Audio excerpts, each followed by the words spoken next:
We're going to go over a few common questions that we face that we think are really relevant for all brands out there. And it's going to be completely applicable to advertising on a DR fashion on TikTok.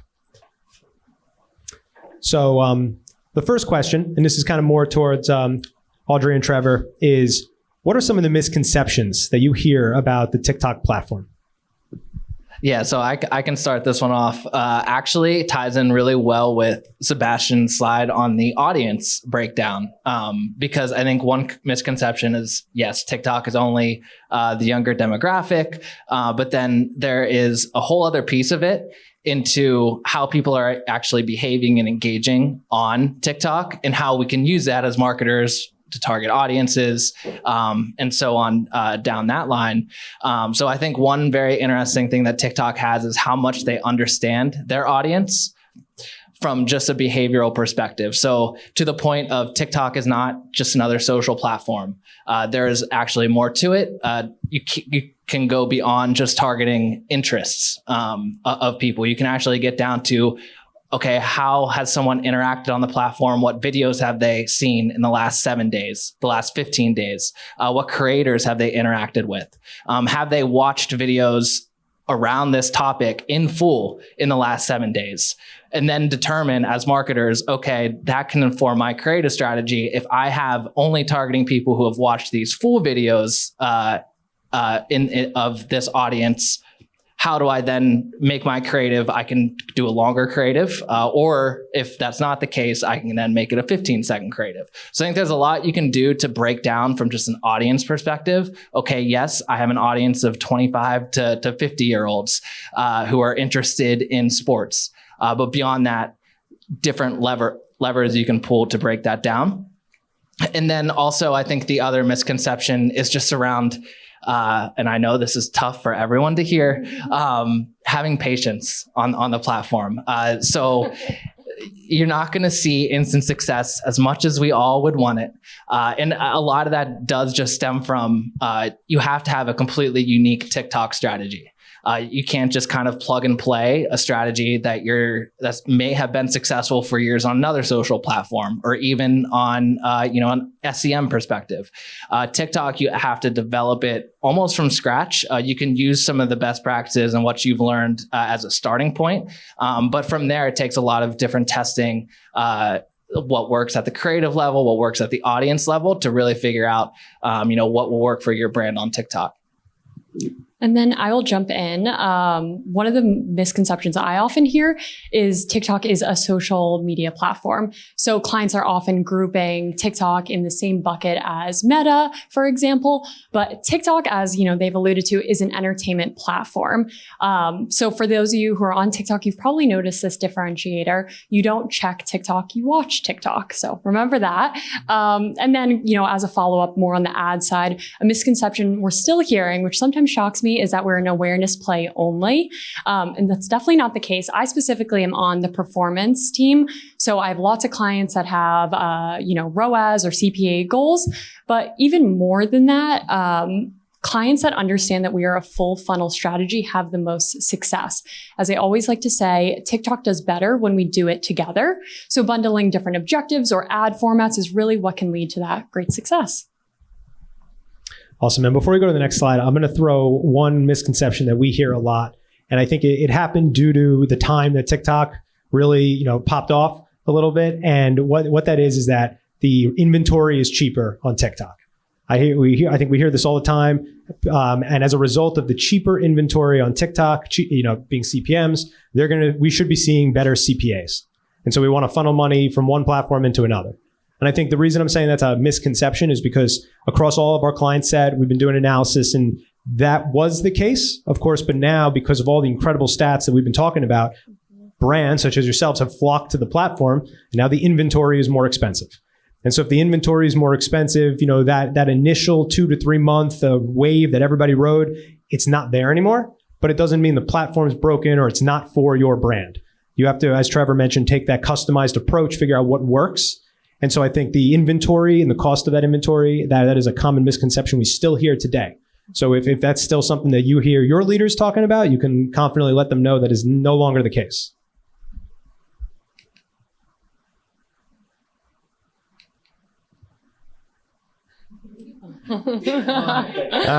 We finally found the clicker, and it's not really doing its one job, so we're gonna have to fire the clicker. All right. So, what are a few barriers of entry for a TikTok campaign that you commonly see? I think the biggest two, which I'm sure you all feel, is creative and budget. Those are the two. So let's start with creative. I come from a TV background. Prior to TikTok, I was at NBC. And so I know that a TV ad can cost thousands to make. And so as I had mentioned, TikTok is an entertainment platform. So you might think that you have to have that highly produced creative, but TikTok is all about authenticity. So even when you're scrolling on TikTok, all the UGC content you're seeing, it's all filmed on iPhone. So why shouldn't an ad be filmed that way too? What was I going to say?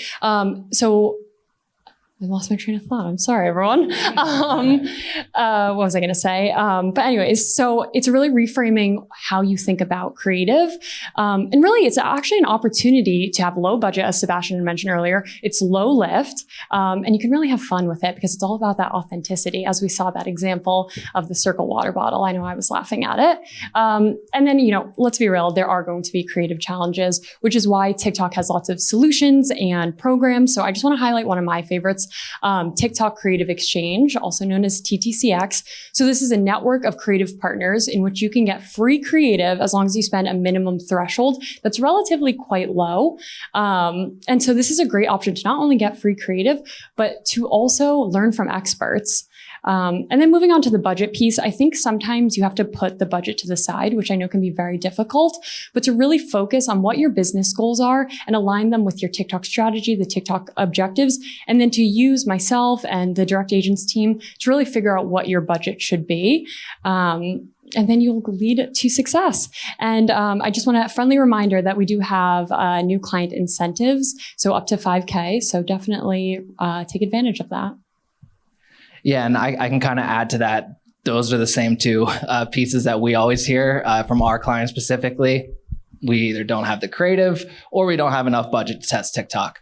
Now, I think the creative piece is interesting because, we've been really highlighting the whole time, okay, it doesn't have to be so highly produced. It can be UGC feeling, but I know that's intimidating too for a lot of us, especially if we're making specific content that can be used across maybe a YouTube meta, blanket across all of these different platforms. Now I got to make something completely unique from TikTok.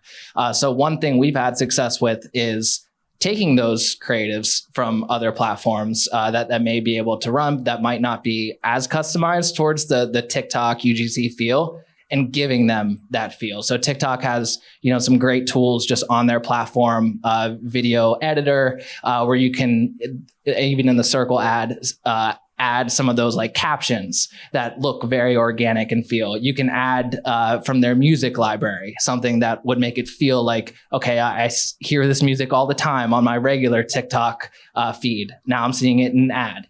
And those are things you can do to adjust even the existing creative that you have and make it work for TikTok with low lift. And then on the budget front, that's definitely something you can get creative with as well. The one thing that we like to think about is how do we make this a test and give it the proper amount of time to test these different parameters and really develop a strategy, but also give it the runtime that it needs to be able to get those learnings. Without having an impact, the bottom line of how many sales we're driving in a specific quarter or a specific year. So I know all of those components together, thinking about, I think you just have to take a step back on your budget as a whole and take, okay, what am I willing to lose, 10% of on this one platform that may be working that I can allocate to TikTok, which I think has a benefit long-term, even if, it doesn't have as guaranteed projected results in the short term. So finding ways to almost de-risk your investment, that way you can give it that proper time.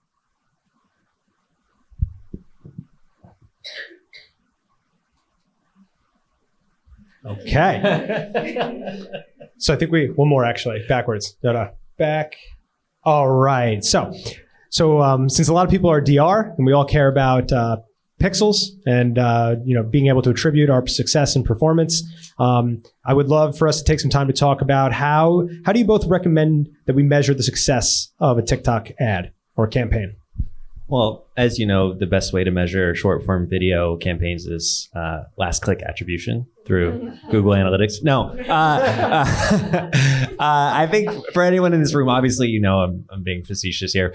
Even when I was at Google and we were selling YouTube, that was just like a constant thing that I was having to like challenge folks on is like, listen, I'm actually all for last click attribution as a tool within the measurement belt.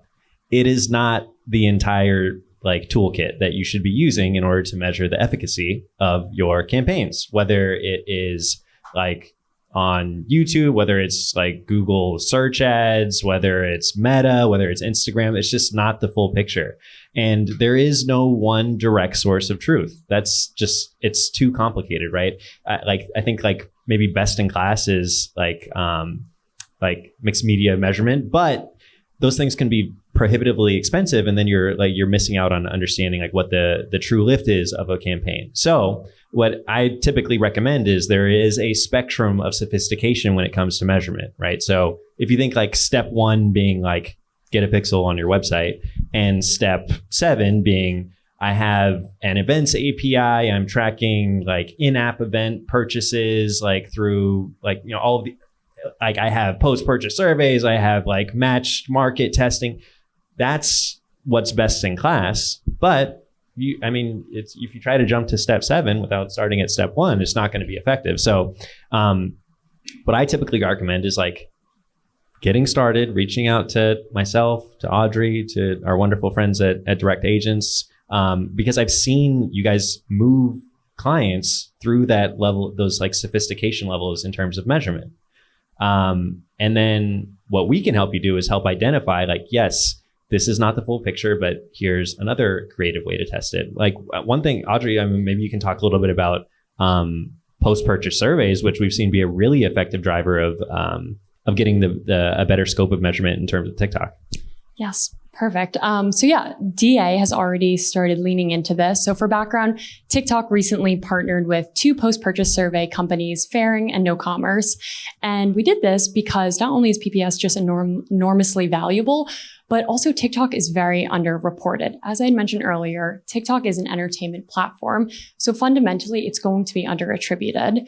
And so really, with the post-purchase survey, oh shoot, sorry, I forgot I'm losing my train of thought every moment here. Really with the post-purchase survey, if you really think about it, when you see a product on TikTok, what do? You see it, kind of put it to the back of your mind, and then you go on Google. So you really can't, as Sebastian just mentioned, you can't rely on that last click data. You need post-purchase survey to complement all your other measurement solutions. Yeah, absolutely. Actually, you know, BlendJet that I showed you guys earlier, that was actually the impetus for us setting up this post-purchase survey program, wherein you can get up to like 10K in ad credits for like setting up post-purchase surveys and measuring them on like with TikTok. Now, the reason that program existed is like the CEO, he was like, hey, we're getting a ton of influx of new purchases on BlendJet, and like, we want to know why this is happening. And so in addition to the standard measurement toolkit that they already had, they got post-purchase surveys set up. And they found that like all of this organic traffic that was coming in from Google search just out of the blue, actually, as they started seeing like how did you hear about us, right? And it wasn't even from like some of the selected options. It wasn't like YouTube, like Google. It's like people were writing in other TikTok, right? And then they started being able to like understand like, okay, actually, this is a huge driver of growth. And like they needed to understand like, okay, I'm spending all of these marketing dollars. Where are they having the greatest impact? And so that's why I'm saying like, it's not always just this last click attribution. That's obviously one thing that you should be doing. I'm the first and last person to tell you that, but you also need to be adding in these other layers of sophistication. And that's why like, you know, I mean, you guys are really good at it. I think I'm pretty good at it too. And like, you know, as marketers, these are always things that we need to be like trying to get a better and more complete picture of. I think also just like to double tap on that, I thought it was really interesting that also because TikTok is an entertainment platform, we have a different purchase journey. So what I think is really interesting on other platforms like Google or Instagram, 40% of users convert in that first week. While on TikTok, it takes longer. Only about 20% could convert in that first week. So definitely why things like PPS are super important. And, Trevor, I think, we had done a great job of getting Be Tempted. So I'll pass it to you on that. Yeah, I can talk a little bit about that. So we are actually in the process of rolling out the post-purchase survey for one of our brands, Wacol Be Tempted. And yeah, exactly what everyone's saying, that's really the benefit. And I think another key point to highlight is, and one of the reasons why Be Tempted wanted to move forward with it is what you can understand about your marketing funnel as a whole and your user, not necessarily isolated to TikTok, which I think, more and more as we start to see cookies drop off, platforms not being able to attribute as directly, having that full, more or less inferential understanding and going back to these old places of measurement, such as surveys, are going to help you get that more holistic understanding. And so that was, and it was great working with partners such as TikTok, because that was something that Sebastian Audrey came to us with. Hey, we have this post-purchase survey. We have an ad credit incentive. And that's something that we can roll out on TikTok now, that we can get learnings for that whole funnel. Awesome. And I think, the joke here, right, is us as an industry. We got fat off of cookies for the last 8 years. And now the population has spoken, and data collection is a big deal. And so this isn't going anywhere. And even for anybody using GA4, I'm sure a lot of people probably have talked about it, but that has even now limitations about how it can track. So this last click attribution, the CFOs that are all about, I want to know the exact return because I had that 5 years ago. It's kind of ancient now, and we have to adapt.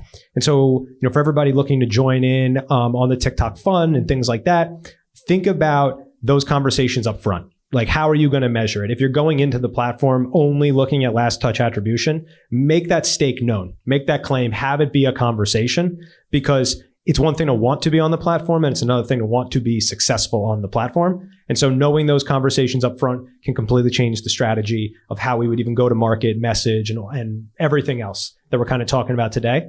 So I think measurement is a real big one to harp on. All right, so we're going to round this out with two more fun type questions. So the first one is kind of for anybody up here that wants to talk. So I'm kind of going to ask myself a question too, I guess, in a real weird way. But I'll ask you. There you go. Hey, so Corey, what's next, and why should brands be excited about advertising on TikTok? Sebastian, thank you so much. I appreciate the question. I thought long and hard about this one. So, something that I'm excited for is just how TikTok is changing the creator game. I think recently I'm seeing ads that are making it accessible to brands. They could team up with creators out there. They can then place their ad within content that's already being made, or there's new formats popping up where it seriously seems organic. And I think something the pandemic did for everybody was really amplified the creator gig. I think a lot of the freelance, being a creator, creating those types of different content or following those passions is not going anywhere. And I think that we're seeing TikTok lead the way in how they handle their creators and how they help monetize their creators, but also how they connect brands to those creators. We're seeing literally Google and Meta follow suit with what TikTok is doing. And so I think that's something, when I think about TikTok brands, to me, that's the excitement of it. And then also that the TikTok strategy is really, I think Sebastian mentioned it, but what gets, why brands should be excited is it falls a lot more into being marketers again versus how do I technically buy and set up this campaign? It allows us to scratch that marketing itch. For anybody looking at what do you mean? It's like, how is the ad being shown to a user? What is it saying? It's less about I'm targeting this exact niche audience that I know if I show them a promo, they will buy. Like that way is 2017 and 18. So now it's how do I become a marketer again and bring that psychology into it? So to me, that's just the tipping point of why I'm excited and why I love working with brands that want to be on TikTok. Yeah, that's great. So I can talk a little bit about it from the product side, because actually our 2023 product roadmap just came out like 2-3 days ago. And so I had to connect with our team and figure out what we can share. And so I can share like the themes of it, not specific dates on when any of this is rolling out. So don't ask me what day it's coming out. But like one of the P0 product areas for us is going to be lead generation. So that's where like our product team is laser focused on in terms of helping brands continue to expand and be more successful on the platform. So think of things like, like to call, and think of things like in-app conversion events, like more down funnel events for things like making it easier to collect lead form info on the platform. So lots of really exciting stuff in the lead gen space. And like I mentioned earlier, right, some of the brands that you wouldn't necessarily think would be on TikTok are going to be even more successful because they are on the platform. And then the other thing that's really cool is TikTok Shops. Maybe some of you have heard about this. It's already live in some other areas and is rolling out all across the United States too. But it's essentially an e-commerce platform in TikTok. Obviously, there are ways to drive ads to it, but think of it as like sort of an organic shop that lives in TikTok, where folks can go directly to your page and purchase products from you. You can create your entire online catalog and store within TikTok. And so you're really like moving the platform to a place where I'm capturing people at their absolute highest intent and allowing them to purchase through the platform. So super excited about that. And can't wait for that to just become like the place where everyone goes to buy, like Amazon. I love Amazon. I love TikTok more though. No, I guess actually let's continue. But I do also just like really quickly want to touch on something at the end. Yeah. Okay. So before we move on, Trevor. Trevor wants to speak. Yeah. Let me. I raised my hand. I think like I wanted to answer this because I'm excited just because of how engaged the audience is on TikTok and what they've been able to provide and what it can teach you about your brand. So TikTok has been coming out with these great tools. I think one thing with TikTok users they're never afraid to tell you what they think. So if you have an ad on TikTok and it's about your brand, you'll see comments, you'll see people, jumping in and really engaging for better, for worse. But I think having visibility and seeing all that back to having the ability to be marketers again, TikTok has this tool where you can go and see of this ad, how positive or negative are the comments. And then if you start to see the CPA of that ad, is it good CPA when there's 50+% positive comments? Is having some element of negative comment in there? And you can kind of look to play around with that. Same thing on videos. You can actually see where the drop off is happening on the actual video. And if you're running that video on other platforms, look to see how you can even optimize it across the board. Or if you're not seeing anyone drop off after 15 seconds and you have a 45-second ad, you're basically getting a free 30 seconds of someone engaging with your brand and watching the video. So I think those are all tools that you don't necessarily get on other media platforms, and why I've been having a lot of fun just digging through TikTok. I'll spend hours just looking at the most random little insight here and there. Love it. All right. Hours, he said. All right. So, the most important thing. So for all brands that want to get started on TikTok, Audrey, what would you say are some of the initial steps that brands here today should take? Well, first, you definitely want to work with an agency like Direct Agents, but really, just because they're very strong, they spend hours looking at insights. But yeah, and they have a great relationship with us at TikTok, and that just will make all your lives easier. And then second, I think if I could leave you with 3 things, it's 1, every campaign should start with measurement in mind. 2, to ditch the script, have fun with the creative. And then 3, constant testing, get scrappy with it. And then just lastly, we are hosting an office hours next week. So if you have any follow-up questions, if you want to bring other people on your team, we can really hold your hand and get you guys started on TikTok and get you set up for success. So we will work with Corey to get that out to you all so we can chat some more. Amazing. And then before we pass it to Sebastian to say whatever he wanted to hold to the last minute. No, I actually thought you were going to ask me at the top. Oh, what was I supposed to ask you? About the elephant in the room. All these fine people here, but elephant in the room. I thought about it, but I thought we closed over it on purpose. Oh, okay. Okay. So Congressional hearings, all that that's stuff. fine. Yeah, exactly. I don't know. All right. So, before I say the last piece here, so I think what we're alluding to is, all the news cycle we're reading about. Is TikTok going to get banned? And obviously, short of having a crystal ball to see the future, Sebastian, what do you think on this topic? Well, yeah, this is. I wanted to address this at the top just because I know it's something that I get asked a lot. I know that as an agency, I oversee about 200 agencies, and all of the brands ask the agency partners who then ask us, what's happening with TikTok? Are you guys getting banned? And I think because of the heritage of our company, we are owned by ByteDance, which is a Chinese company. They're essentially, it's since the last administration, there has been a lot of eyes and targeting of TikTok. It's just become sort of like a political lightning rod, right? Now, what I will say is that our CEO's in Washington right now. And I think for those of you that saw it, he was talking about 1 in every 2 people is on TikTok. 5 million businesses, a lot of them small and medium-sized businesses, are built on TikTok and are advertising on TikTok and are growing their brands on TikTok. And so we're very confident that this is something that will continue to be a big part of the advertising, the social, the communication landscape in the United States.